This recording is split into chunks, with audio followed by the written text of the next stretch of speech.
देखिए, आज जो हम चर्चा करने वाले हैं व्यक्तित्व विकास और साक्षात्कार की तैयारी कैसे करें, और ये दोनों एक दूसरे से कहीं ना कहीं जुड़े हुए हैं। यदि आप पर्सनालिटी डेवलपमेंट करते हैं तो ये पर्सनालिटी डेवलपमेंट पूरा आपको इंटरव्यू की तैयारी के लिए सपोर्ट करेगा। और यदि ये कहा जाए कि आप इंटरव्यू तैयारी कर रहे हैं तो मतलब कहीं ना कहीं आपका ये पर्सनालिटी डेवलपमेंट हो रहा है या पर्सनालिटी डेवलपमेंट के प्रोसेस में आप हैं। आज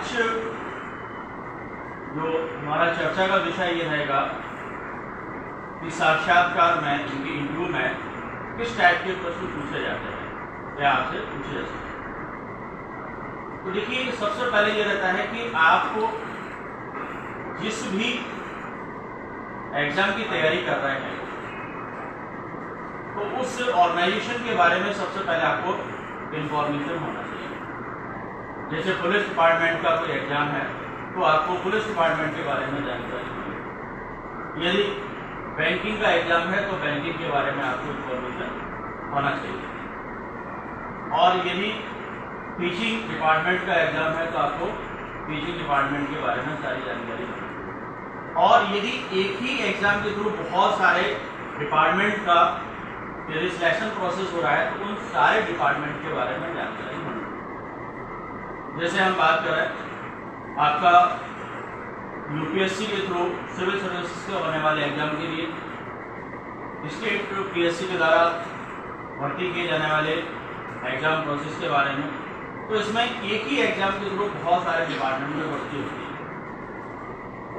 जैसे यूपीएससी का सिविल सर्विस का जो एग्जाम होता है उसमें आपका IAS, IPS, IFS, IRS services और एलाइड सर्विसेज, और जितनी सर्विसेज है उन सभी डिपार्टमेंट के बारे में आपसे एक्सपेक्ट किया जाता है कि आपको नॉलेज होनी चाहिए। और फिर जिस पोस्ट के लिए आपने अप्लाई किया, मान लीजिए आपने सारे पोस्ट के लिए अप्लाई नहीं किया तो आपसे जिन पोस्ट के लिए अप्लाई किया है उनके बारे में ही क्वेश्चन पूछा जाएगा।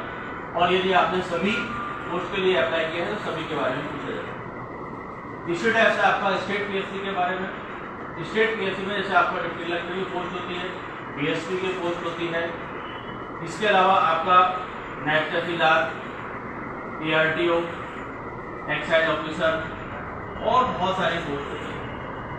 तो वहां पर ये आपसे उम्मीद की जाती है कि इन सभी पोस्टों के बारे में आपको जानकारी होनी चाहिए। यदि आप बैंक का इंटरव्यू देने जा रहे हैं तो वहां पर आपको बैंक का पूरा ऑर्गेनाइजेशन है, बैंकिंग सिस्टम कैसे काम करता है और उसमें क्या हायरार्की होती है बैंक में, ये सारी जानकारी आपको होनी चाहिए। और यदि आपको बैंक में पीओ के लिए अप्लाई किया है या पीओ का एग्जाम है तो बैंक पीओ का क्या रोल रहता है ये आपको पता होना चाहिए। और यदि आपका एग्जाम एसएससी के थ्रू है या एसएससी के किसी एग्जाम के थ्रू आप इंटरव्यू देने जा रहे हैं तो उसके एसएससी के बारे में आपको इंफॉर्मेशन हो, जिस डिपार्टमेंट में भर्ती है उसके बारे में इंफॉर्मेशन हो। तो कहने का मतलब ये है कि आपको जिस भी ऑर्गेनाइजेशन में जा रहे हैं उसका पूरा डिटेल, उसके बाद जिस पोस्ट के लिए जा रहे हैं उसका पूरा वर्क प्रोफाइल आपको पता होना चाहिए। और इसके बाद आपका पर्सनल जो बायोडाटा होता है वो बहुत इंपॉर्टेंट है। आप वहाँ तीन लोग बैठे हैं लेकिन अलग अलग जगह पर बैठे, पीछे वाली लाइन के लोग अलग अलग जगह पर बैठे।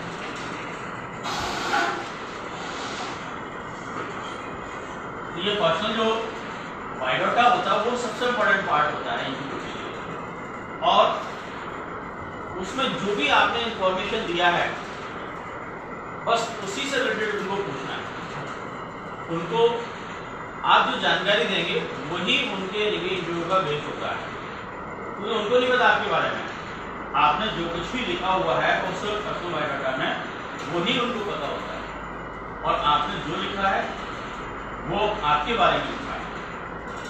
इसलिए आपको उम्मीद की जाती है कि उसके बारे में तो आपको बहुत अच्छी नॉलेज होना ही चाहिए। और यदि उसके बारे में आपको नॉलेज नहीं है तो आपसे उम्मीद क्या की जाएगी? भाई आप अपने बारे में ही नहीं जानते। भाई सबसे ज्यादा व्यक्ति किसके बारे में जानता है? अपने बारे में जानता है। लेकिन कई लोग ऐसे होते हैं जो अपने बारे में जाने या दूसरे के बारे में बहुत ज्यादा जानते हैं। वो ऐसा है, वो वैसा है, वो कैसा है, ऐसा है, वैसा है। नहीं, अरे कभी अपने बारे में भी सोचो, अपने अंदर झांक करके देखो आप क्या हैं। सबके बारे में बता दिया था ये तो वैसा है और ये ठीक नहीं है और इसमें बहुत कमियां हैं। उसकी कमियों को बता करके ये तो फिर उसको बताओ, उसका कोई फायदा हो सकता है, हो सकता नहीं हो सकता। यदि आपका फ्रेंड है और उसको बताओ कि मैं कमियां नहीं बता रहा हूँ, मैं ये चाह रहा हूँ कि आप ये कुछ आपके अंदर थोड़ा सा और अच्छा हो जाए, इस तरह से उसको बोला जाए, उसको भी बुरा नहीं लगे और उसकी कमियां भी दूर हो जाएंगी। और उसको भी ये बोले कि आप मेरे अंदर कोई भी कमी दिखती तो मुझे बताएं। ये सबसे अच्छा होता है। ये हमारे यहाँ एक दोहा है, निंदक नियरे राखिए आंगन कुटी सवाए, बिन पानी बिन सावन निर्मल करे सवाए। मतलब ये कि एक निंदक से मतलब है कि एक आपका ऐसा अच्छा शुभचिंतक जो आपकी गलतियां बताए, मजाक नहीं उड़ाए। एक होता है कि एंजॉय करने वाला है, अरे साहब मजे ले लिए मैंने दोस्तों, वो नहीं। आपका वाकई अच्छा फ्रेंड है, अच्छा दोस्त है, तो आप उसकी कमियां बताएं, क्यों? जिससे कि उसका इम्प्रूवमेंट हो सके, वो अपना कुछ अच्छा कर पाएगा। यदि आप वास्तव में उसके शुभचिंतक हैं, उसके फ्रेंड हैं तो ये कभी बुरा नहीं माना चाहिए था उसने मेरी गलती बताई, नहीं गलती निकाली, नहीं। आप देखिए, ये आपके ऊपर है कि आप उसको किस तरह से ले रहे हैं। उसने गलती निकाली, आप ये भी सोच सकते हो, ये देखो मेरे जब को जब देखो कमियां निकालता रहता है, हो सकता है बिल्कुल। और एक ये भी है कि कितना अच्छा व्यक्ति है, मेरी कम से कम उसने मुझे सुधार करने का मौका दिया। मुझे तो पता ही था कि मेरे अंदर ये कमी है, तो आपको तो उसका शुक्रिया अदा करना चाहिए। यार थैंक यू यार, तुमने जो मुझे बताया अब मैं उसको सुधार करूँगा। और यदि आपने इसको पॉजिटिव ले लिया तो यही पर्सनैलिटी डेवलपमेंट है, धीमे धीमे आपका डेवलपमेंट होता चला जाएगा। देखिए, कोई भी एक घटनाक्रम होता है, उसके दो पहलू जरूर होते हैं, और भी बहुत सारे हो सकते हैं, बहुत सारे एस्पेक्ट हो सकते हैं, बट यानी कि एक पॉजिटिव एक निगेटिव जरूर होता है। ये आपके ऊपर है कि उस घटना को कैसे देखें। कोई भी घटना हो, किसी भी टाइप की, जैसे मान लीजिए मैंने आपको जिम्मेदारी दी कि इस क्लासरूम को अच्छी तरह से अरेंज करना है आप लोगों में से किसी एक पर्सन को, तो उसके अंदर सीधा सीधा उसकी सोच के अनुसार कोई ना कोई एकदम से विचार आ जाएगा। आएगा कि नहीं आएगा? पहला तो ये यार ये बताओ कि मैं क्लास को अरेंज करने आया या पढ़ने आया?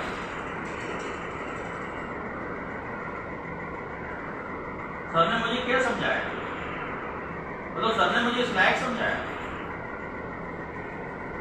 दूसरा ये भी विचार आ सकता, अरे वाह सर ने मुझे इस लायक समझा,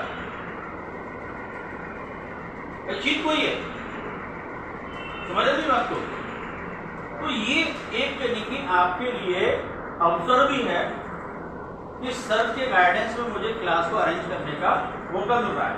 मतलब मेरे अंदर एक क्वालिटी डेवलप हो रही है। और एक दूसरा निगेटिव व्यू क्या आया, मतलब ये वाला मेरा काम है, मैं तो आईएएस बनूंगा, मुझे कलेक्टर की कुर्सी संभालना जाकर सर मुझे क्लास संभालवा रहा है, और वो भी क्या करवा रहा है, बेंच अरेंज करवाएंगे, टेबल अरेंज करवाएंगे और भी टाइल्स अरेंज करवाएंगे और जो भी चीजें वो करवाएंगे।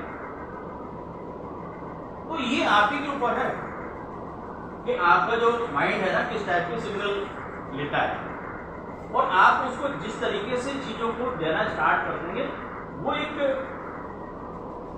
आईक्यू का आपने सुना है? आईक्यू होता है, क्या होता है मतलब? हाँ, मतलब वो ऑटोमेटिक चीजें लेता है। ऐसे ही आपका ब्रेन है, चीजों को धीमे धीमे उसी टाइप से लेने लगता है, एक अनकॉन्शियस माइंड से। एक होता है कॉन्शियस माइंड, मतलब बड़ा सोच समझ के भी चीजें करते हैं।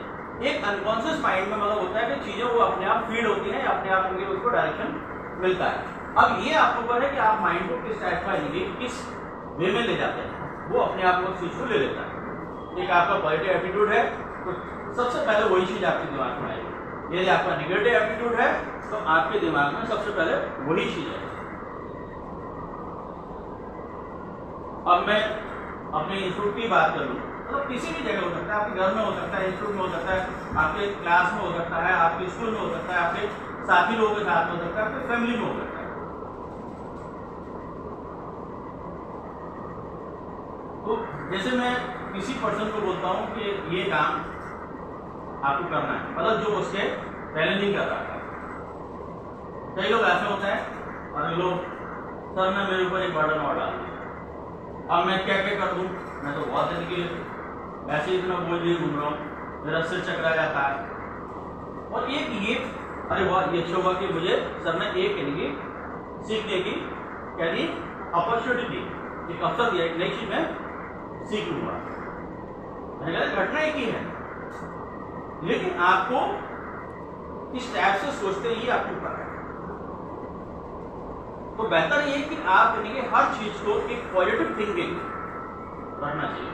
सबसे इंपॉर्टेंट चीज एक पर्सनालिटी में जिसके में पॉजिटिव यदि एटीट्यूड है, पॉजिटिव थिंकिंग है, तो आप ये मान के चलिए वो जीवन में व्यक्ति परेशान हो ही नहीं सकता, क्योंकि उसकी पॉजिटिव सोच है उसको आगे ले जाती है, प्रोग्रेसिव बनाती है। तो सबसे पहले ये कि आपके दिमाग में कोई भी आइडिया आता है या कोई भी विचार आता है तो वो सबसे पहले आपकी पॉजिटिव होना चाहिए। सबसे इंपॉर्टेंट चीज आपकी लाइफ में कोई होती है तो पॉजिटिवनेस। आप सकारात्मक रूप अपनाइए हर जगह। आपको पता है कि बहुत विषम परिस्थितियां हैं, लेकिन उसके बावजूद भी आप क्या करेंगे, पॉजिटिव सोच को ही रखेंगे। चलिए मैं कुछ आपका पॉजिटिवनेस का एग्जाम्पल यहाँ ले लूंगा। एक व्यक्ति है जो सुनसान जंगल से गुजरता है,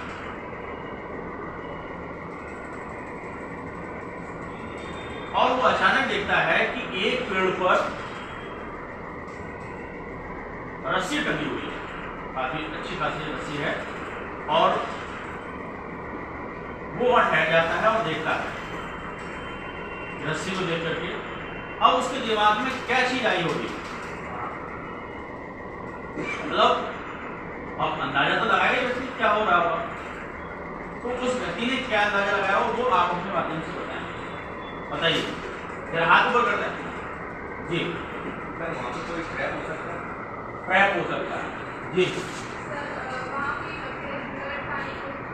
झूला भटकाने की कोशिश की जी। हाँ जी, रस्सी में ऊपर चढ़ने की जी। क्या कर दिया हो, बंदर लटका दिया हो, यानी मैं सुन नहीं पा रहा हूँ। किसी जानवर ने रस्सी लटका दी हो, के लिए यूज हो रही हो, अंडे के लिए जो आप करते हैं, हाँ उसके लिए रस्सी का जी।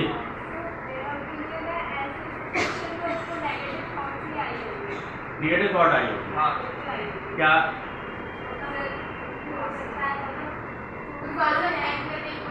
हैंग करने की कोशिश की, नेगेटिव थॉट आया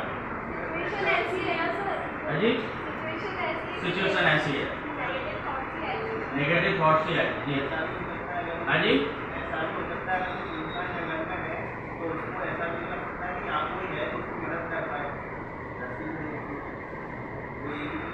जी। और कोई? अच्छा चलिए एक और क्वेश्चन।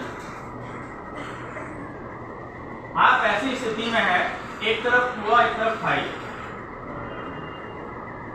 मतलब आपका गिरना सुनिश्चित है, आपको गिरना ही पड़ेगा, कुछ विकल्प नहीं है। एक तरफ कुआं एक तरफ खाई, तो हाथ ऊपर करें, आंसर जो देना चाहता हूँ, किसमें गिरना आप पसंद करेंगे? आप कुएं में करेंगे ये? हाँ जी, और ये खड़े रहेंगे, खड़े रहने के बाद कितने दिन तक?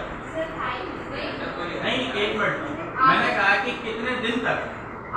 घंटे हो सकते हैं, मैंने कहा चलो दिन भी हो सकते हैं, आपके अंदर बहुत ज्यादा विल पावर है, बहुत ज्यादा स्ट्रॉन्ग है, लेकिन उसके बाद गिरनी है तो कहाँ गिरेंगे आप? या भगवान को रोज छोड़ देंगे, जहाँ गिरना उड़ जाओ, आठ बंद करके। आगे खाई जी, अपने आप ही गिर जाएंगे जी। हाँ जी, से बाहर निकल सकते हैं? नहीं, लेकिन निकल सकते हैं ये तो नहीं कि आपको नहीं कि वो है, लेकिन आप कहाँ गिरेंगे?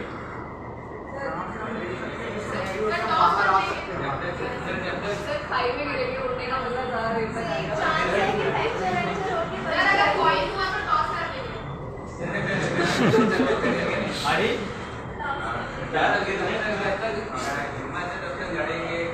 किससे लड़ाएंगे? उन्होंने भी कोई यही लड़ाई थोड़ी है।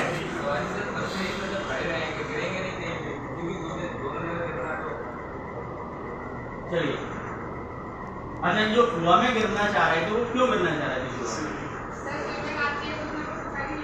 जी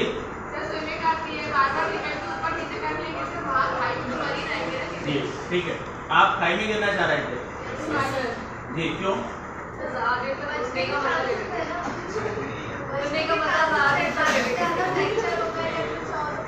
जी कैसे?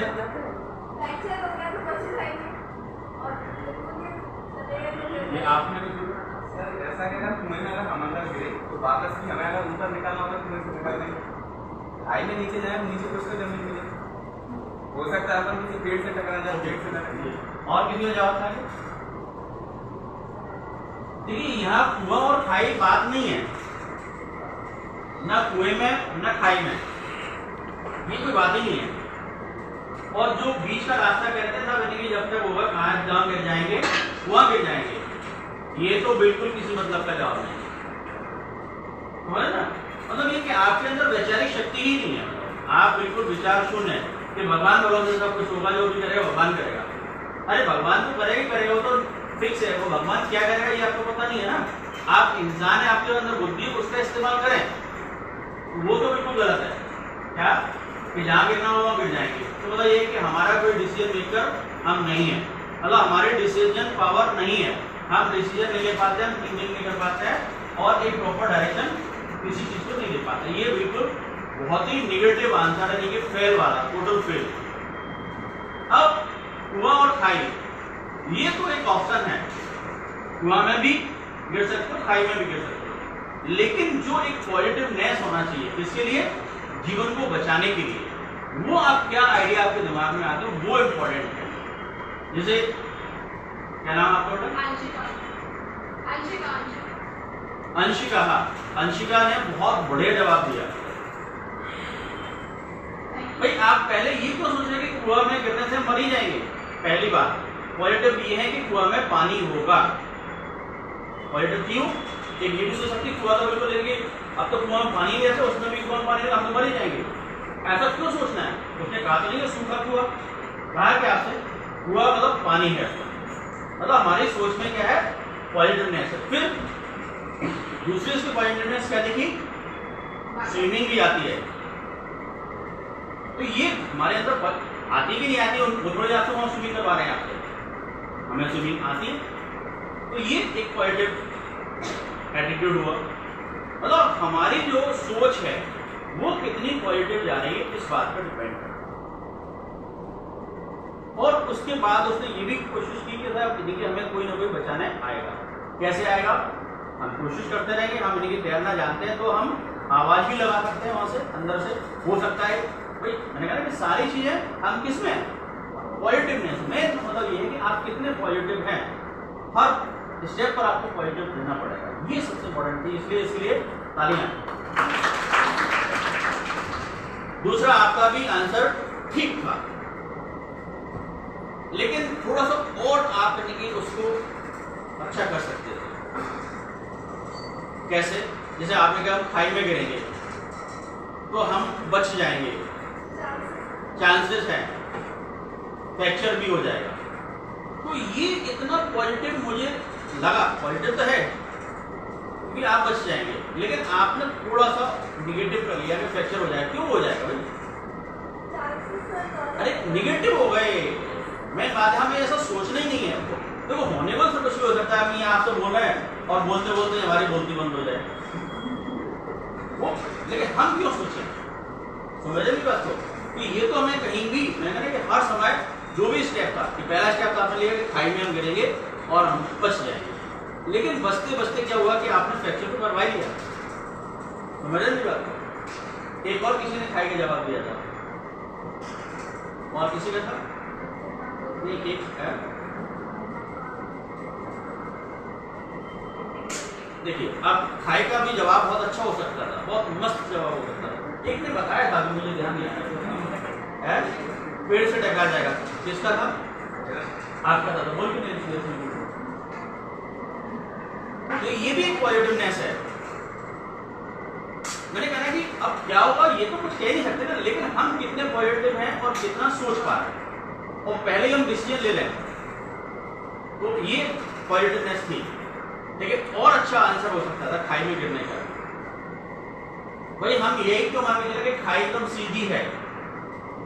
भाई हमें ऑप्शन मिला ना बचने का, तो खाई सब इस टाइप की तो उसमें स्लोप बना हुआ है और हम यानी कि लेट के लुढ़क जाएंगे, तो हमें कम से कम मतलब ऐसा कुछ भी नहीं आएगा कि हमारे अंदर चोट आएगी, हम आराम से लेके जाकर के खाई में गिर जाएंगे।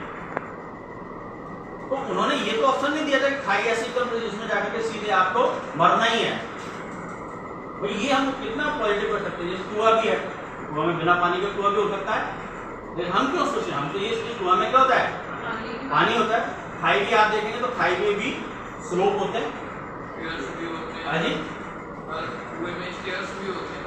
बहुत सारी चीज होती है। भाई हम तो पॉजिटिव लेके चलेंगे ना, बिल्कुल।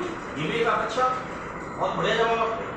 तो ये है कि हमें डिसीजन तो लेना ही लेना है, लेकिन कितना पॉजिटिव है ये आपको थिंकिंग ऊपर डिपेंड है।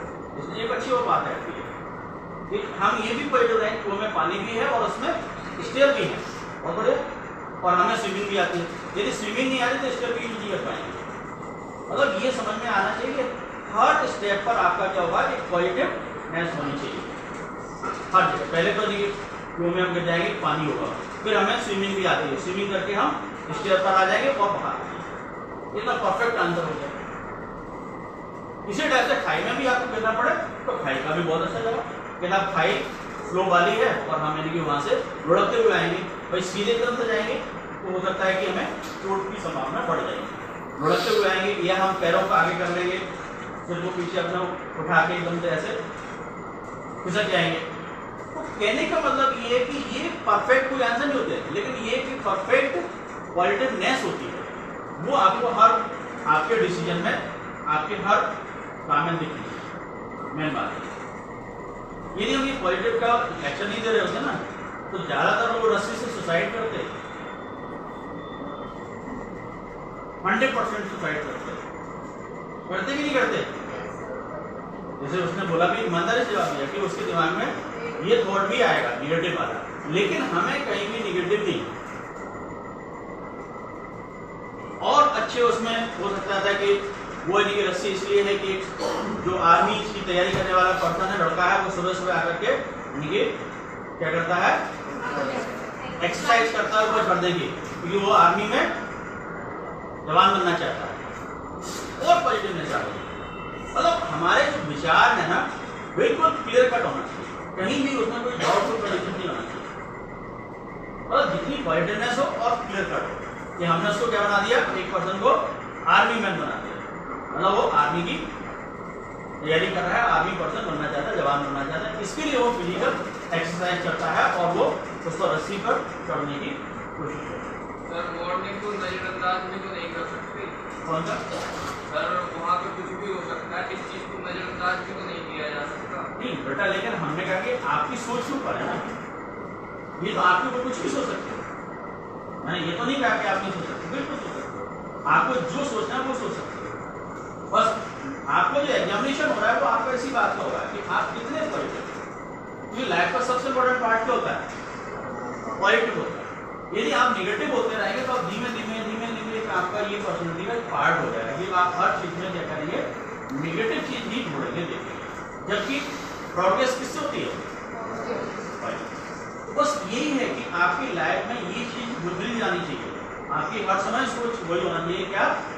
पॉजिटिव थिंकिंग, ये इंपॉर्टेंट बात।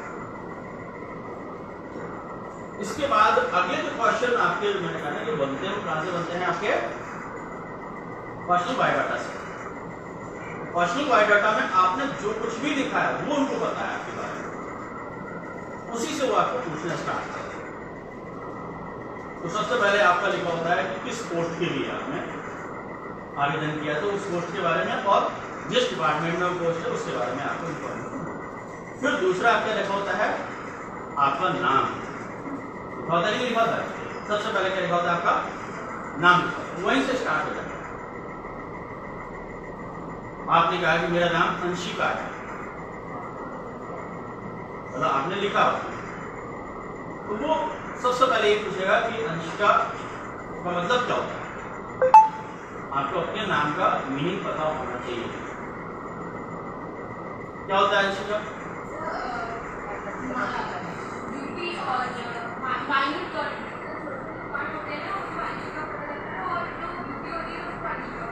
जी, मतलब एक जो नाम है उसके दो अर्थ हैं, बिल्कुल हो सकता है, हो सकता नहीं हो सकता है, तो उसने दोनों उसको अर्थ पता है, अच्छी बात है। अब इसके बाद ये पूछ सकता है कि जैसे हिंदी में है अंशिका, तो अंशिका के पर्यायवाची क्या क्या होता है, यदि होते हैं तो आपको पता होना चाहिए, मतलब सिमिलर नेम और क्या होते हैं। इसके बाद अंशिका नाम की कोई बड़ी पर्सनालिटी हुई है या वर्तमान में है, चाहे वो आपका हिस्टोरिकल हो, चाहे वो आपका माइथोलॉजिकल हो, और चाहे वो आपका प्रेजेंट में कोई बहुत बड़ी सेलिब्रिटी हो, किसी भी फील्ड में हो, तो उसका नाम, और यदि आपका नाम मिलता है तो पूछ सकता है कि आपके नाम की और कोई फेमस पर्सनालिटी हुई है या है वर्तमान में, तो वो आपको पता होना चाहिए। जैसे किसी का नाम नरेंद्र है तो वो नरेंद्र मोदी है इस समय, पूछ सकता है, पूछ सकता है। तो अगला क्वेश्चन ये बनता है कि उस पर्सनालिटी के आप अपने आप को कितने नजदीक समझते हैं। नजदीक समझते बताइए कि आप उनकी विचारधारा से कितने सहमत हैं या आप उनके किन किन गुणों से प्रभावित हैं। नहीं, आप उनके किन गुणों से प्रभावित हैं। तो ये आपको यानी कि जो भी पर्सनालिटी फेमस हुई है, चाहे हिस्ट्री में हुई हो चाहे प्रेजेंट में हो, वो सारी पर्सनालिटी को आप अपने इंटरव्यू बायोडाटा को तैयार करते समय तैयार कर लीजिए। फिर उस फील्ड से रिलेटेड भी आपको जानकारी होना चाहिए, वो पर्सनालिटी उस फील्ड के जैसे है। जैसे मान लीजिए किसी का नाम द्रौपदी है, तो आप दो द्रौपदी को बता सकते हैं। एक वर्तमान में हमारी राष्ट्रपति महामहिम द्रौपदी मुर्मू, और दूसरी एक यानी कि पौराणिक कथाओं में महाभारत में यानी कि पांडवों की पत्नी यानी कि द्रौपदी। तो इन दोनों के बारे में आपको पता होना चाहिए। सिर्फ द्रौपदी के बारे में पता नहीं होना चाहिए, बल्कि द्रौपदी का जहां प्रसंग आ रहा है यानी कि महाभारत की और भी घटनाओं का आपको जिक्र होना चाहिए। द्रौपदी का छीनहरण हुआ वो तो है ही, लेकिन द्रौपदी कौन थी, कहाँ थी, ये पूरा आपको बायोडाटा उनका भी पता होना चाहिए। अपना बायोडाटा के साथ किस राजवंश से थी, उनके पिता कौन थे, पति तो पूछ ही लेगा, पति तो पता है 5 हजार, लेकिन किस उनके लिए किस राजवंश से थी, उनके पिता का नाम कौन था, कृष्ण से उनका क्या संबंध था। मतलब जब वहाँ बात पहुंचेगी तो डीप में पहुंचेगी। वर्तमान में यदि इन द्रौपदी की बात की जाएगी तो ये भी पूछा जाएगा कि राष्ट्रपति पद से पहले ये किस पद पर थी, उनका क्या यानी कि बैकग्राउंड है, वो हमें पूरा पता होना चाहिए। और इनके द्वारा क्या क्या काम किए गए हैं लेखनी कार्य, वो हमें पता होना चाहिए। तो ये पर्सनालिटी से रिलेटेड जितनी भी पर्सनालिटी है, चाहे वो हिस्ट्री में हुई हो और चाहे वो आपका माइथोलॉजी की हो और चाहे वो आपकी प्रेजेंट की हो, उनके बारे में आपको इन्फॉर्मेशन बहुत डिटेल में होना ही चाहिए। समझे मेरी बात? उसके बाद नाम के बाद क्या आता है जी? फादर्स नेम आता है। बिल्कुल सही है, मतलब फैमिली मेंबर आया। हाँ, उसके बाद एक और चीज है आपका डेट ऑफ बर्थ, बहुत इंपॉर्टेंट है। यदि आपका डेट ऑफ बर्थ किसी हिस्टोरिकल इवेंट से जुड़ा हुआ है तो वो बहुत इंपॉर्टेंट हो गया। यदि आज किसी का जन्म हुआ है यानी कि 2 अक्टूबर को, तो वो निश्चित तौर पर महात्मा गांधी के साथ जुड़ गया। मतलब 2 अक्टूबर को यदि आपका जन्म हुआ है तो महात्मा गांधी और लाल बहादुर शास्त्री जी, इन दोनों पर्सनालिटी के बारे में आपको पता होना ही चाहिए, क्योंकि ये बिल्कुल एक हिंट मिल रहा है उनको पूछने के लिए। इसको इंटरव्यू आपसे ये क्वेश्चन पूछ सकते हैं जी। मेरा बर्थडे 12 नवंबर है और उसके 10 दिन बाद 14 नवंबर आता है, तो सबसे नियरेस्ट। बिल्कुल बिल्कुल, ये भी बिल्कुल इम्पोर्टेंट है। एक दिन पहले एक दिन बाद का भी पूछा जा सकता है।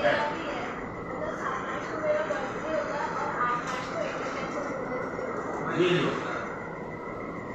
बिल्कुल पूछा जा सकता है, लेकिन सेम डे है तो पूरे चांसेस हैं, 100% चांसेस हैं। और यदि आगे पीछे है तो 25 और 50% चांसेस है। लेकिन यदि उस दिन है तो मैंने कहा कि 100% चांसेस बनते हैं कि वो आपसे पूछ भी सकता है। इसके बाद ईयर भी इम्पोर्टेंट है। जैसे आपने कहा कि मेरा जन्म आपका 2000 में हुआ है, 2000 में हुआ है, तो आपको 2000 की कम से कम 2-3 घटनाएं पता होनी चाहिए और आप उन्हीं को बताएं जो फेमस है। बोले 2000 में मेरा जन्म हुआ था, मेरे चाचा जी की शादी हुई थी और उसी वर्ष ऐसा हुआ कि मेरी दादी जी का भी देहांत हो गया था। ये घटना नहीं है ना कि उसमें मतलब एक ऐसा होना चाहिए कोई उसको बड़ा इफेक्ट हुआ, मतलब ऐसी कोई हिस्टोरिकल इवेंट जिसका एक पॉजिटिव या नेगेटिव कुछ भी हो सकता है। जैसे माने किसी का 84 में बर्थ हुआ है तो बहुत बड़ी घटना हुई थी, तो हमारे लिए देश की बड़ी दुर्भाग्य की घटना है जी। क्या हुआ था? 84 में इमरजेंसी आ रही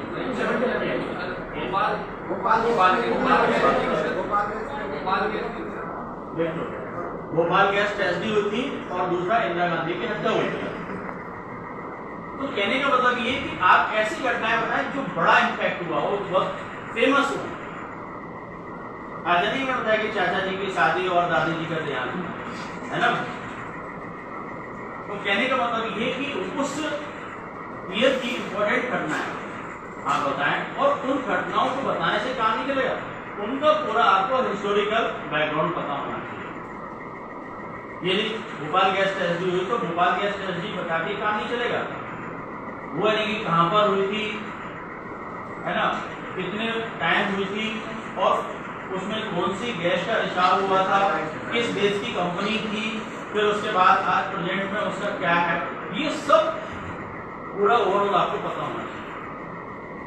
यदि आप इंदिरा गांधी की हत्या के बारे में बताते हैं तो पूरे पहले तो हत्याकांड आपको पता होना चाहिए, फिर इंदिरा गांधी के बारे में पता होना चाहिए, क्योंकि इंटरव्यू डायरेक्शन अपने आप लेता है। जिस डायरेक्शन में आप चलते जाएंगे उसी से आगे बढ़ता चला जाएगा जब तक आप जवाब देते हैं। और यदि आपको नहीं आता किसी भी तरीके क्वेश्चन पूछ के फिर वो अपना ट्रैक चेंज करें, और यही आपकी बाउंसर कॉल होती है। मैंने कहा ना भाई जिसमें आपको नहीं आ रहा है बिल्कुल भी तो आप उनको गलत ना बताएं। क्या करते हैं आप? सॉरी बोल के निकलिए। क्यों? कि आप कभी 2 बार सॉरी बोलोगे तो अपने आप ही को टीचर क्वेश्चन स्पीड से नहीं पूछेगा।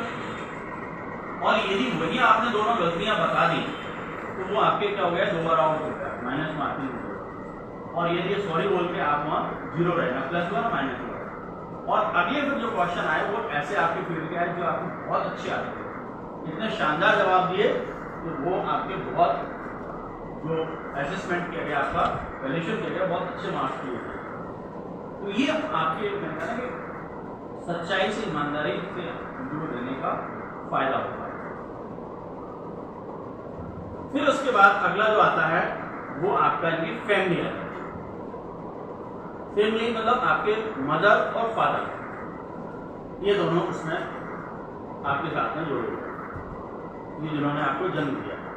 तो फादर का नाम क्या है, यदि फादर का भी नाम यदि कोई हिस्टोरिकल नेम के साथ जुड़ा हुआ है तो वो भी कहीं ना कहीं उसमें भी पूछा जाता है। फिर उसके बाद पिताजी के नाम से ज्यादा जरूरी है पिताजी क्या करते हैं, आपके फादर क्या करते हैं। बोले पापा क्या करते हैं, पापा तो पैसे लाते हैं, घर पे देते हैं मम्मी को और मुझे मिल जाते हैं, मैं आके मुझे अपने ऐश कर लेता हूँ। इसके बाद आप मुझे कौन बताते हैं। बोले कई सर्विस तो करते हैं, आप क्या करते हैं ये मुझे नहीं पता।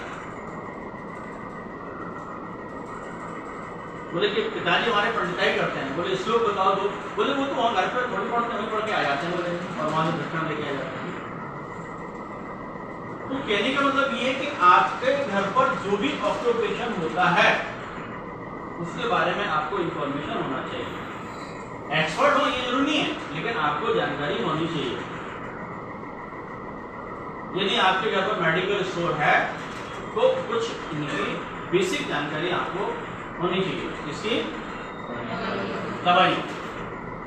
ये नहीं कि आप एक्सपर्ट डॉक्टर की तरह आप वहां बात करेंगे, लेकिन कम से कम पैरासिटामोल जो सब लोग खा लेते हैं वो तो पता होना चाहिए ना नहीं। यदि आपको घर पे पंडित जी हैं, पिताजी आपके, तो कुछ नहीं आता है तो कम से कम बड़े स्टूडेंट तो आना चाहिए ना, गायत्री मंत्र तो आना चाहिए ना, मतलब 2-4 मंत्र आप उनको बता दें। तो ये मान्यता यहाँ रखिए, मतलब ये उससे संबंध नहीं है कि भाई हमेशा कह लेना पिताजी ये करते थे हम थोड़ी करना है। अरे ये है कि आपका पिताजी के साथ में या अपने फैमिली मेंबर के साथ में या आपके जो भी कनेक्टिविटी में है उनके साथ कितनी अच्छी कनेक्टिविटी रखते हैं, मतलब ये शो करता है कि आप अपने इन्वायरमेंट में आसपास के जितने भी लोग हैं, फिर सबसे नजदीक कौन होते हैं, आपके मदर फादर होते हैं, तब उसके बाद और फैमिली मेंबर होते हैं, तो उनके साथ में आपकी कितनी अच्छी बॉन्डिंग है। अच्छी बॉन्डिंग कब होती है, जब यानी कि आप तो उसके प्रति सचेत होते हैं, किसी भी चीज के आप यानी कि अवेयर होना चाहिए हर चीज के लिए, वो एक अच्छी पर्सनैलिटी मानी जाती है। तो ये क्या हो रहा है आपका, एक आपका इस तरह से पर्सनैलिटी का एनालिसिस किया जा रहा है कि एक अच्छे एडमिनिस्ट्रेटिव ऑफिसर में जो क्वालिटी होना चाहिए वो आपके अंदर बढ़ी जा रही है। कि पिताजी की वाली पंडिताई से और एडमिनिस्ट्रेशन क्या लेना देना है, लेना देना। मतलब जब आप अपने पिताजी से अटैचमेंट नहीं कर पा रहे हैं, पिताजी के बारे में नहीं जान पा रहे हैं, तो आप अपने नहीं क्षेत्र के नागरिकों के बारे में क्या जानोगे, उनकी समस्या के बारे में क्या जानोगे, क्योंकि आपको अभी सुनने समझने की कोशिश ही नहीं की। तो ये एक एडमिनिस्ट्रेटिव ऑफिसर में होता है कि संवेदनशीलता, एक यानी कि सोशल अट्रैक्शन, सामाजिक यानी कि आकर्षण, सामाजिक लगाव, तो ये सारी चीजें आपकी चेक की जा रही है, क्योंकि वो एक अच्छी एडमिनिस्ट्रेटिव ऑफिसर में क्वालिटी होनी चाहिए। इसके बाद आपका मदर और फादर, यदि आपके मदर कोई वर्किंग लेडी है तो उस वर्क के बारे में पता होना चाहिए, और यदि हाउस मैनेजर है, हाउस वाइफ नहीं कभी बोले आप, हाँ मतलब घर को संभालने वाले, तो सबसे बड़ा काम है ये। ये कौन सा काम है तो आपको ही संभाल नहीं, ये बहुत बड़ा काम होता है। आपने कभी इस बात का वैल्यूएशन किया ही नहीं होगा क्या, बोले मम्मी करती भी क्या है, कुछ नहीं करती, पापा करते हैं, जो भी करते हैं बात, क्यों पैसे तो वो लेके आते हैं, लेकिन आपने ये कभी नहीं सोचा कि पापा के कितने पैसे वो बचा रहे हैं, नहीं, आपको टाइम से सारी चीजें मिल रही हैं। और यदि मम्मी नहीं हो तो क्या करना पड़ेगा, हर काम के लिए अलग अलग पर्सन आपको अपॉइंट करना पड़ेगा, तब वो सारी चीजें अवेलेबल हो जाएगी। हाँ मम्मी जब चली आती है तब पता चलता है, बिल्कुल, उन लोगों को कर सकते हैं। तब उनको अहमियत समझ में आती है। तो कहने का मतलब है कि आपकी मदर का ऑक्यूपेशन जो भी है वो भी आपको पता होना चाहिए। यदि आपने कहा कि मेरे पिताजी किसान हैं, फार्मर हैं, तो आपके जवाब एक इस तरह से होना चाहिए कि एक व्यवहारिक हो, आपको पता होना चाहिए। उन्होंने कहा कि था वो मूली किस पेड़ पर लगती है? बोले हाँ था, बहुत बड़ा पेड़ होता है मूली का, हमने देखा था उसमें ये आम जैसे लटकते हैं वैसे ये भी लटकती है। ये पक्का किसान में बैठा है। तो ये आपसे उम्मीद की जाती है वही कुछ चीजें आपको पता होनी चाहिए एग्रीकल्चर के बारे में। बोले सरसों का आपने देखा कि फल? हाँ साहब देखा। बोले जो खरबूजा होता है उसने बड़ा नहीं उसका फल होता है।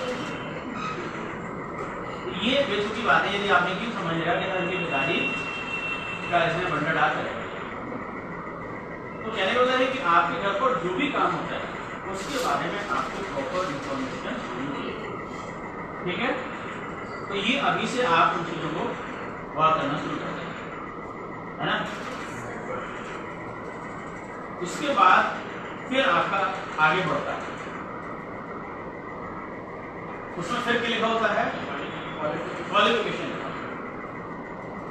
तो क्वालिफिकेशन में आपको ये माना जाता है कि 10th क्लास तक पढ़े लिखे, वहां तक इनकी बात आपसे मतलब ये माना था कि आप शिक्षित हो गए। लेकिन बात वहां से स्टार्ट होती है जहां स्पेशलाइजेशन शुरू होता है। मतलब ये कि 10th तक तो सारे सब्जेक्ट पढ़ते हैं, मतलब मैंने कहा ना कि सभी लोग एक जैसे पढ़ाई करते हैं।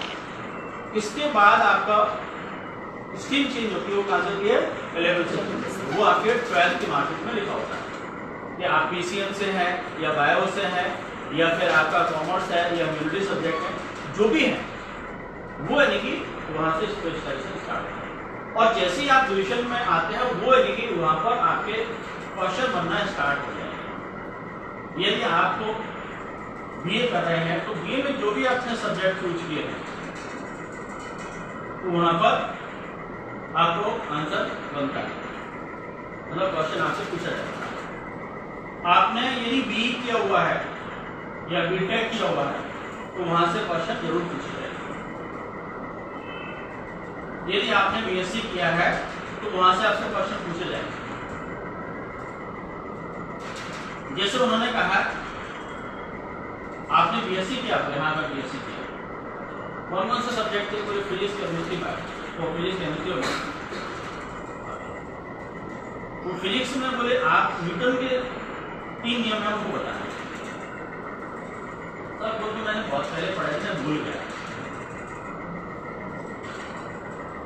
तब बीएससी मैंने 5-6 साल पहले की थी, तब मैंने पढ़े थे, अब तो मैं भूल गया। ये कोई जवाब नहीं होता है। इस टाइप का जवाब दे रहे हैं तो आप उनको इरिटेट कर रहे हैं, क्योंकि आपने 5 साल पहले बीएससी किया था, तब आपने पढ़ा था। जो पूछने वाला है उसने कम से कम आपसे 20-25 साल पहले किया होगा, उसको आज तक याद है 25 साल का, और तुझे नहीं 5 साल का याद नहीं है। तो ये आपसे पूछा है कि नहीं पूछा उसने कब बीएससी किया था या नहीं किया था और 5 साल पहले किया था, भूल गया। तो इस टाइप के जो जवाब होते हैं ना वो बहुत इरिटेट करने वाले हैं। इस टाइप के वर्ड बिल्कुल भी यूज नहीं करना है।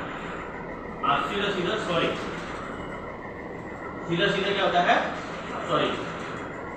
ये एक्सक्यूज देने की बात नहीं होती है, कहता 5 साल पहले नहीं मैंने पढ़ा था, भूल गया हूँ। अरे पूछने वाले ने 15-20 साल पहले पढ़ा था, वो बोला नहीं अभी तक, तो तुम 5 साल पहले भूल गए। तो इस टाइप के जवाब कभी नहीं दिए जाते हैं, उनको सीधे सीधे क्या सॉरी बोला जाता है, बात करते हैं। इसके बाद यदि आपने इसी सब्जेक्ट में पीजी किया हुआ है तो ज्यादा चांसेस बढ़ जाते हैं उस सब्जेक्ट से पूछने के। जैसे बीए में आपका हिस्ट्री था, पॉलिटिक्स था, सोशियोलॉजी था, और आगे चलकर भी यदि आपने एमए हिस्ट्री कर लिया है तो आपके सोशियोलॉजी और पॉलिटिक्स की अपेक्षा हिस्ट्री से क्वेश्चन ज्यादा पूछने की संभावना बढ़ जाती है, क्योंकि आपका वहां पर पीजी हो गया। और यदि आपने एमफिल किया हुआ है मतलब और हायर एजुकेशन हो गया तो वो एमफिल का आपका टॉपिक इंपॉर्टेंट है। यदि आपने पीएचडी कर रहे हैं, रिसर्च किसी टॉपिक पर कर रहे हैं, तो वो रिसर्च का टॉपिक आपका इतना इंपॉर्टेंट हो जाएगा कि उसका तो 100% वो डिस्कस होना ही है। जैसे मान लीजिए आपका एमए सोशियोलॉजी था, उसके बाद आप पीएचडी कर रहे हैं और आपका वहां पर लैंगिक विषमता आपका ये जो टॉपिक है पीएचडी का, उस पर वो पूछेंगे ही 100% आपसे। तो वो आपको यानी कि पता होना चाहिए अपने टॉपिक के बारे में। तो ये आपके जितने भी सब्जेक्ट हैं उनकी बेसिक चीजें आपको आना चाहिए। मतलब बहुत डेप्थ में नहीं आ रही कोई दिक्कत नहीं, लेकिन आपको बेसिक चीजें आनी ही चाहिए। और यदि आप ऐसे स्ट्रीम से हैं जहां पर उस पोस्ट के लिए ज्यादा यूजफुलनेस नहीं है या वहां ज्यादा उसकी आवश्यकता नहीं थी, तो फिर वो आपसे क्वेश्चन जरूर पूछेंगे। जैसे मान लीजिए आप बैंक पीओ का इंटरव्यू देने जा रहे हैं, ठीक है, और आपने बीटेक किया होगा, तो वो आपसे पूछेगा जरूर भाई आपने बीटेक किया तो फिर आप यानी कि बैंक पीओ के लिए क्यों आ रहे हैं, बैंक फील्ड में क्यों आ रहे हैं? आपको तो एक इंजीनियर होना चाहिए था, आपने देश का बहुत पैसा बर्बाद कर दिया। भाई एक अच्छा इंजीनियर आपको बनाया गया था कॉलेज से निकलने के बाद, आपने यानी कि इस फील्ड में आ रहे हैं, इस फील्ड में तो कोई भी आ सकता था। तो वहां पर आपका जो आंसर है बहुत लॉजिकल होना चाहिए, होना ना, कैसा होना चाहिए? एक आंसर बहुत लॉजिकल होना चाहिए। क्यों आ रहा है वो आपका जो भी आंसर है। इसके बाद आपका सबसे इंपॉर्टेंट चीज, फिर आपका उसमें एड्रेस लिखा होता है, पता नहीं लिखा होता है। तो एड्रेस में जो कुछ भी आपने लिखा है वो हर चीज इंपॉर्टेंट हो जाती है। आपने लिखा गंगादास की बंगिया, हजीरा चौरा, ग्वालियर, तो इसमें जितने भी वर्ड यूज हुए हैं उन सभी के बारे में आपको पता होना चाहिए। तो सबसे पहले गंगादास, ये गंगादास कौन से? अब बेशक वो मजदूर रहे हों या बहुत बड़े जमींदार रहे हों या बहुत बड़े स्वतंत्रता संग्राम सेनानी रहे हों, जो कुछ भी रहे हों, आपको उनके बारे में जानकारी होना चाहिए, है ना। और यदि नहीं भी जानकारी है तो ये चल जाएगी क्या एक अपनी कहानी बढ़ती है, क्योंकि जरूरी नहीं है वो गंगादास की बगिया का रहने वाला ही हो, जो पूछने वाला व्यक्ति है। उसने तो इसलिए पूछ लिया कि आपको जानकारी है कि नहीं, तो नाम से पता चला कि गंगादास और एक संत थे, बड़े महात्मा थे, उन्होंने वही तपस्या की थी उसी बाग में, उन्होंने समाधि ले ली थी, इसलिए उसके नाम से फेमस हो गया गंगादास की बगिया।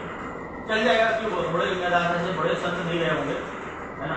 या यदि आपको हकीकत में पता है तो कोई चीज पता है, नहीं पता है तो बोलेगा कि वो गंगादास की बगिया का रहने वाला नहीं हो जाता है, ग्वालियर का रहने वाला हो। यदि ग्वालियर में वो समाधिया कॉलोनी में रहता है तो गंगादास की बगिया नहीं पता होगी। तो यहाँ पर यानी कि थोड़ा सा मिर्च मसाला लगा सकते हैं। लेकिन जहां बात हाजीरा की आ जाएगी तो हाजीरा एक बड़ा प्लेस है, उसके बारे में आपको वास्तव में पता होना चाहिए कि हाजीरा का नाम हाजीरा क्यों पड़ा, ना। और ग्वालियर का नाम ग्वालियर क्यों पड़ा, या किसके नाम पर है ग्वालियर, या ग्वालियर की स्थापना किसने की, ग्वालियर का प्राचीन नाम क्या था, ये सब चीजें आपको ग्वालियर के बारे में पता होना।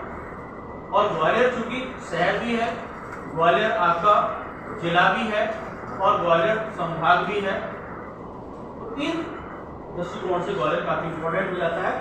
फिर ग्वालियर के बारे में आपको पूरा उसका हर तरह का नॉलेज होना चाहिए, उसका ज्योग्राफिकल, उसका डेमोग्राफी, उसकी लिटरेसी, उसका सोशल बैकग्राउंड, उसका हिस्टोरिकल बैकग्राउंड, पॉलिटिकल सिनेरियो क्या है अभी प्रेजेंट का, और इकोनॉमिकल क्या कंडीशन है यहाँ की। मतलब हर तरीके से आपको पूरा ग्वालियर के बारे में जानकारी होनी चाहिए। क्यों? क्योंकि ग्वालियर में आप इतने समय से पहले आपको ग्वालियर के बारे में नहीं पता। फिर चूंकि वो मध्य प्रदेश उसमें जुड़ गया है, फिर आपको मध्य प्रदेश के बारे में पता। और जितना बड़ा एड्रेस होता जाएगा, मतलब वो बड़ी चीजों के बारे में ज्यादा पूछते जाएंगे, मतलब ग्वालियर से ज्यादा एमपी के बारे में फिर आपसे पूछा जाएगा। तो वही चीजें सारी ग्वालियर के बारे में जो थी वही आपके एमपी के बारे में। तो पूरा मध्य प्रदेश की भौगोलिक स्थिति आपको पता होना चाहिए। मध्य प्रदेश का आपको इतिहास पता होना चाहिए, मध्य प्रदेश की राजनीतिक व्यवस्था, सामाजिक व्यवस्था, आर्थिक स्थिति, ये सब कुछ कल्चर वगैरह सब कुछ आपको पता होना चाहिए। और फिर आपका कुछ ऐसे क्वेश्चन भी पूछे जा सकते हैं जो एमपी से रिलेटेड आपके विचारात्मक प्रश्न, जिन पर आपको निकट में विचार देना ही पड़ेगा। कि ग्वालियर के बारे में किसी टाइप से पूछा जा सकता है, सेम एमपी के बारे में, जैसे कि एमपी के डेवलपमेंट के लिए आपके अकॉर्डिंग और क्या किया जा सकता है। तो यहाँ सॉरी नहीं बनता है, सॉरी तक मतलब वो मुझे बहुत बड़े मूर्ख आदमी हो, मतलब कुछ भी नहीं बता पाए, कुछ भी तो बताओ। मतलब ये फैक्चुअल जो क्वेश्चन होते हैं उनमें सॉरी होता है कि भाई नहीं है पता तो गलत नहीं बताया, लेकिन यहाँ तो कुछ तो आपको बताना चाहिए क्या डेवलपमेंट हो रहा है। और ग्वालियर के बारे में पूछा जा रहा है तो बिल्कुल बताना चाहिए, क्योंकि ग्वालियर में आप रह रहे हैं, क्या संभावनाएं बनती है ग्वालियर की डेवलपमेंट की, ये ग्वालियर की समस्याएं क्या है, समस्याएं ये तो इनका समाधान क्या है। तो ये इस टाइप के क्वेश्चन बहुत इंपॉर्टेंट होते हैं जो आपसे पूछे ही जाते हैं। तो ये आपका एड्रेस से जुड़ी हुई हर चीज के बारे में। अच्छा, शैक्षणिक योग्यता में आपका जो स्कूल, कॉलेज और यूनिवर्सिटी, इनके जो नाम के साथ में यदि किसी भी फेमस पर्सनालिटी का नाम जुड़ा हुआ है तो उसके बारे में जरूर पढ़ लीजिएगा। जैसे आपका जीवाजी विश्वविद्यालय, तो जीवाजी कौन थे, इसकी स्थापना कब हुई जीवाजी विश्वविद्यालय की, इसका मोटो क्या है, ये आपका विश्वविद्यालय स्थापित हुआ तो उस समय उसके कुलपति कौन थे, प्रोजेक्ट में उसके वीसी कौन है, ये सारी चीजें आपको पता होनी चाहिए। आपके कॉलेज के बारे में भी आपने याद है PRG कॉलेज, कमला राजा, ये कमला राजा कौन थी, आपने स्कूल का नाम दिया परमा राजे, ये परमा राजे कौन है। तो कहने का मतलब ये कि जहां पर भी कोई पर्सनालिटी का नाम आ जाता है तो उसके बारे में आपको पता होना चाहिए, मतलब नाम ही पता नहीं होना चाहिए, नाम तो पहले पता है, उनके काम के बारे में आपको पता होना चाहिए, उनका एक जो बैकग्राउंड है, उनका जो परिचय है वो आपको पता होना चाहिए। फिर अगले जो क्वेश्चन आपका बनता है वो आपका एक्सपीरियंस, या पूर्व में कोई आप काम किया है, आपने कोई सर्विस की है तो उसके बारे में, या प्रेजेंट में आप कर रहे हैं। मान लीजिए आप अभी बैंक में क्लर्क हैं और आप के लिए इंटरव्यू देने जा रहे हैं, तो आपको पूरा क्लर्क के बारे में पता होना चाहिए, जिस बैंक में आप हैं उसके बारे में पता होना चाहिए, और फिर क्लर्क का क्या क्या यानी काम होता है वो आपको पता होना, और उस समय का कोई एक्सपीरियंस आपसे पूछते हैं तो वो आपको पता होना चाहिए, आपको बताना। तो ये इम्पोर्टेंट आपके उससे रिलेटेड हो जाते हैं जो बायोडाटा में लिखते हैं। फिर एक चीज बहुत इंपॉर्टेंट होती है आपके बायोडाटा में, वो है आपकी हॉबी। क्या होती है? हॉबी, अभिरुचि। एक इंटरेस्ट भी होता है और एक हॉबी होती है, दोनों में क्या फर्क है बताइए।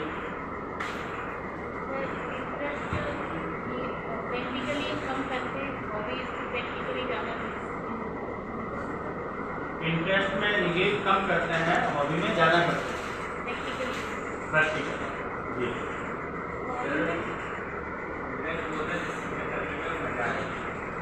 जिसमें करने में मजा आए वो इंटरेस्ट है। ये हॉबी में जो हमें डेली करना है, ये जो डेली करना है वो हॉबी है। इंटरेस्ट पैशन नहीं होती, हॉबी पैशन। इंटरेस्ट पैशन नहीं होती, हॉबी पैशन होती है। जी, और हॉबी हमें करने में अच्छी लगती है और इंटरेस्ट हमको दूर से अच्छा लगता है, उसमें इंटरेस्ट आता है, बट ऐसा पॉसिबल नहीं है कि करने वाले में अच्छा ही लगता है।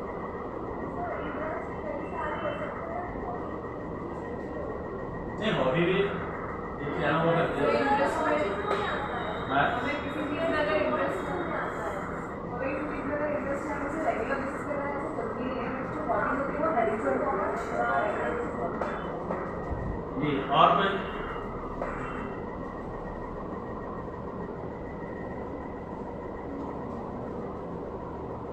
ये कहना सेल्फ इंटरेस्ट एक टाइम के बाद खत्म हो सकता है, लेकिन हॉबी शायद काफी लंबे समय तक चलती है।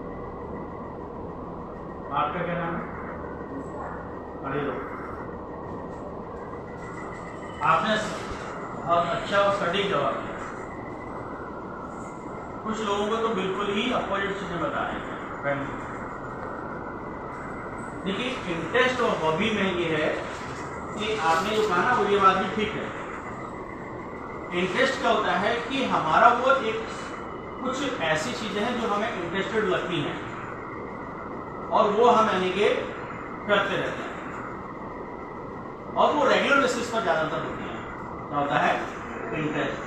हॉबी ये होता है कि वो चीज होती है जिसके लिए हम स्पेशल टाइम निकालते हैं और निकाल करके जब उस काम को हम कर लेते हैं तो जितना सेल्फ सेटिस्फेक्शन उस चीज से मिलता है उतना किसी से नहीं मिलता।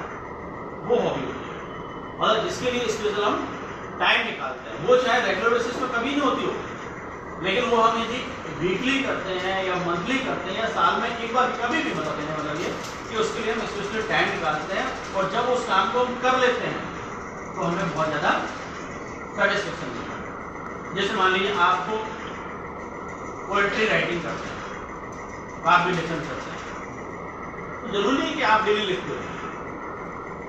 बोले संडे को हम फ्री रहेंगे, लिखें, और संडे को हमने उसको लिखा, फिर लिखने के बाद पढ़ा, इतना अच्छा लगता है कि पूरा इनके सब कुछ भूल जाते हैं और एकदम से पूरी जिंदगी का मजा हम लूट रहे। वो क्या होता है? हॉबी। मतलब जिस काम को करने से हमें सबसे ज्यादा सेल्फ सेटिस्फेक्शन मिलता है, सबसे ज्यादा आत्मसंतुष्टि होती है, वो इनके हॉबी होता है। और इसके लिए स्पेशली हम क्या करते हैं? टाइम निकालते हैं। जो डेली रूटीन पर होता है वो हॉबी नहीं होता है, वो इंटरेस्ट है। जैसे हम पढ़ते हैं, पढ़ना हमारा इंटरेस्ट है और मजबूरी भी नहीं, लेकिन इंटरेस्ट इसलिए हम पढ़ रहे हैं इसको। लेकिन कविता लिखना या कविता पढ़ना ये हमारा क्या है? हॉबी है। हमें टाइम नहीं मिल रहा है, लेकिन हम जब पढ़ेंगे उसको टाइम निकाल करके तो हमें बहुत अच्छा लगेगा। ये हॉबी, कोई भी हॉबी हो सकती, तो वो हॉबी का आपको जिक्र करना है। तो देखिए हॉबी का जब आप जिक्र करते हैं तो हॉबी के बारे में क्वेश्चन पूछे ही जाते हैं। कब नहीं पूछे जाते हैं? जैसे कोई लड़की कह रही है कुकिंग मेरी हॉबी है, लड़का कह रहा है कि क्रिकेट खेलना है, क्रिकेट देखना मेरी हॉबी है, तो 90% लोग होते नहीं। हाँ, यदि लड़का लिख रहा है कि मेरी कुकिंग हॉबी है तो 100% क्वेश्चन पूछने के जाते हैं। और यदि लड़की कहती है मैं भाला फेंकती हूँ तो 100% पूछा जाएगा कि ये तो भाड़ा प्रताप फेंकते थे या वही में। तो कहने का मतलब है कि हॉबी कुछ आपकी हटके है, मतलब भीड़ में शामिल नहीं है, मतलब और लोगों से कुछ हटके आपकी हॉबी है, तो वो आपकी हॉबी से रिलेटेड क्वेश्चन जरूर पूछा जाएगा। सभी लोग अपनी अपनी हॉबी लिखो जरा कॉपी पर, निकालो आपकी जो भी हॉबी हो वो लिखो।